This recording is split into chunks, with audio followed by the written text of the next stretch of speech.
अगर हमें कोई पागल बना रहा है तो धन की इच्छा पागल बना रही है। इसलिए अगले शब्द कह रहे, धन दौलत कछु काम न आवे, कमल नयन गुण चित बिनु दीने, मन पछितई है भजन बिनु कीने। सबके दिमाग में एक रुपया ही छाया हुआ है। बड़ा विचित्र खेल है। खर्चा करने में छाती पीड़ा पैदा कर, संग्रह करने में संग्रह करते करते मर गए। गांव में धन एकत्रित करके दीवाल में गाड़ दिए, मोटी मोटी मिट्टी की दीवालें होती और मर गए। जब दीवाल खुदी तब पूरा जीवन कंजूसी करके समेट करे, या बैंक बैलेंस में जमा करते करते गणना में सुख का अनुभव रहा, इतना इतना और जमा, इतना और जमा, मर गए। किसके काम आएगा? क्यों नाम रूपी धन एकत्रित ना कर पाए? क्यों धन के द्वारा गौ सेवा, साधु सेवा, समाज सेवा, नाना प्रकार की भागवतिक सेवा, ये क्यों नहीं लाभ ले पाए? ये धन का बहुत बड़ा प्रभाव है, माया का बहुत बड़ा अंग है, जो हर एक के दिमाग में अपना असर किए हुए हैं। हम जो भी प्रोग्राम करें उसका परिणाम धन हमारा होना चाहिए। चाहे वो कथा हो, चाहे वो यज्ञ हो, चाहे वो पूजा हो, जो भी हो। कोई बिरला ऐसा करता है जगत में, ऐसा नहीं कि नहीं है, कोई बिरला ऐसा करता है कि इसका फल हो श्री कृष्ण प्रेम लक्षणा भक्ति।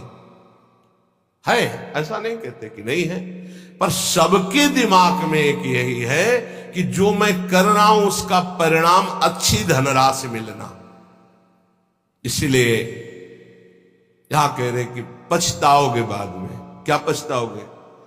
अरबों रुपया बैंक में जमा करके पधार गए, वो भारतीय बैंक का वहीं रखा हुआ है, आपकी केवल जीवन की श्वासें नष्ट हो गई। बस आसक्ति उसकी आपकी दुर्गति कराएगी। जीवन का समय आपको उसके संग्रह में गया, कुछ हाथ नहीं लगा। कितना भोगोगे? कितना भोगोगे? क्या खाओगे? कितना खाओगे? जब शरीर ही नहीं रहेगा तो ये सब खाना पीना किस कार्य में आया, यदि सच्चिदानंद से चित्त नहीं जोड़ा। इसलिए पछताओगे यदि धन की प्रधानता जीवन में रही। आप सच्ची मानिएगा, आप जितने लोग बैठे हो, विचार करके अभी देख लो, वृंदावन की भूमि में बैठे हो। हम नहीं कहते कि सबके दिमाग में होगा, लेकिन आप देख लो, प्रधानता हर क्रिया के परिणाम में धन प्राप्ति की लालसा। हर क्रिया, साधु संग कर रहे हैं तो ऐसी कुछ आशीष हो जाए कि धन प्राप्ति हो जाए। हम ठाकुर सेवा, ठाकुर दर्शन, उपासना, सबका परिणाम एक धन की तरफ रहता है। सबका परिणाम। कोई बिरला ऐसा होता है जिसके दिमाग में धर्म होता है कि मैं जो भी करूंगा धर्म पालन के लिए करूंगा, मेरे जीवन का उद्देश्य है समस्त जगत को सुख प्राप्त हो, भगवान प्रसन्न हो जाए, बस। ये कोई बिरला करता होगा, बिरला। वो भक्ति का आडंबर करके, वो वैराग्य का नाटक करके, उपदेश का, व्यापार का, संसार का, चाहे वो परमार्थ हो या व्यवहार हो, दोनों में प्रधानता हमारी रहती है धन की। ये भगवान की प्राप्ति में बहुत बड़ी बाधक बनती है। कंचन देखत को यहां जगत संगाती, तात मात अपने सुख भीने, ललित किशोरी द्वंद मिटे ना, आनंद कंद बिना हरि चीन्हे, मन पछितई है भजन बिन कीने। अब दूसरी बात करें, देखत ही यह जगत संगाती। सबसे ज्यादा संसार में संगाती माना जाता है विपरीत शरीर को। काम, दूसरा है काम, विपरीत शरीर का संगाती। इसके लिए प्राण देने के लिए तैयार है। और जबकि वासना की निर्वासनिक स्थिति भगवान से होगी, किसी शरीर भोग से नहीं होगी। उससे तो जैसे अग्नि में और घी डालते जाओ तो बढ़ती चली जाती है, ऐसे ही वासना की शांति भोग में नहीं, त्यागात शांति अनंतरम।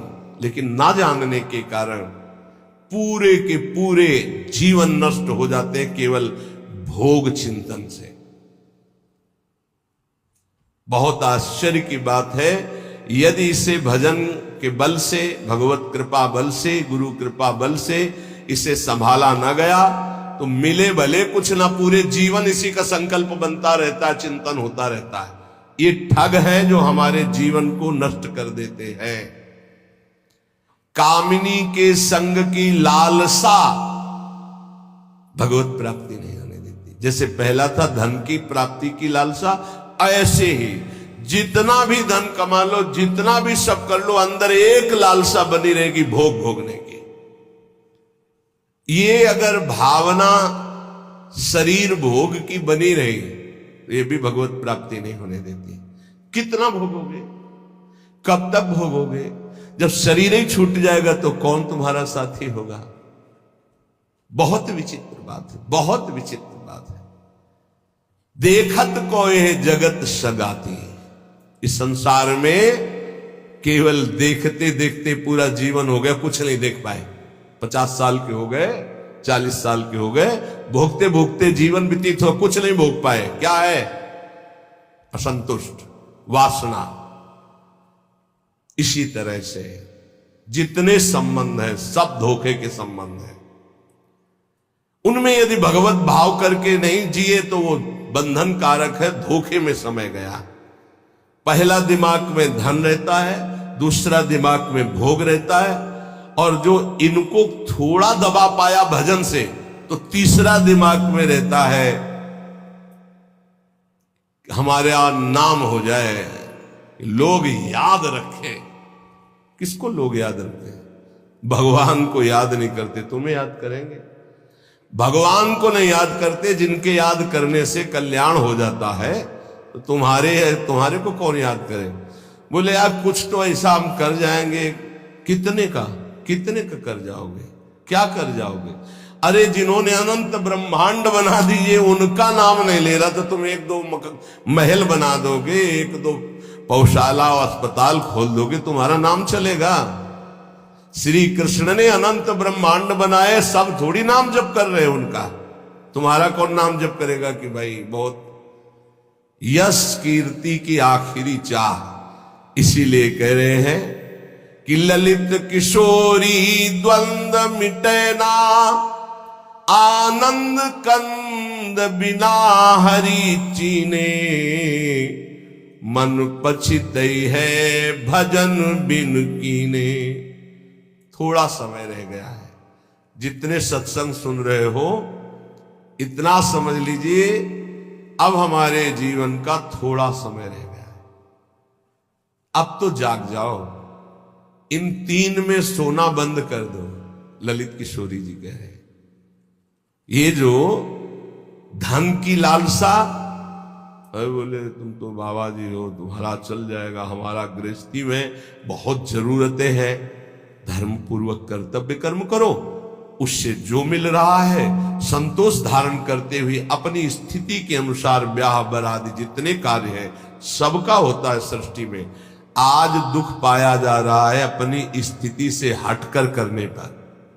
आज दुख पाया जा रहा है केवल प्रशंसा के लिए करने पर। अगर आपकी स्थिति गरीबी की है तो आप किसी गरीब वर्ग को ढूंढिएगा, आपकी पुत्री सुखी रहेगी। ये भ्रम छोड़ दो कि थोड़ा हमसे बड़ा धनी हो, बहुत हानि हो जाएगी। अगर आपकी स्थिति है और अपनी स्थिति के घर में बेटी का ब्याह करोगे तो बहुत सुखी रहोगे। अगर अर्थ की प्रधानता रखकर बेटे का ब्याह करोगे तो दुखी रहोगे। देख लेना, परिणाम में देख लेना। इसीलिए धन के लिए तुम इतना व्याकुल मत हो, कर्तव्य कर्म करो, जैसी परिस्थिति उसके अनुसार चलो। भोग के लिए इतना व्याकुल न रहो। जो धर्म पूर्वक पाणी ग्रहण किया है भगवान की पूजा की भावना रखकर उसका, तो आप उससे मुक्त हो जाएंगे। नाम चिंता मत करो, नाम जप करो तो तुम्हारी विमल कीर्ति यहां नहीं भगवान के दरबार में होगी।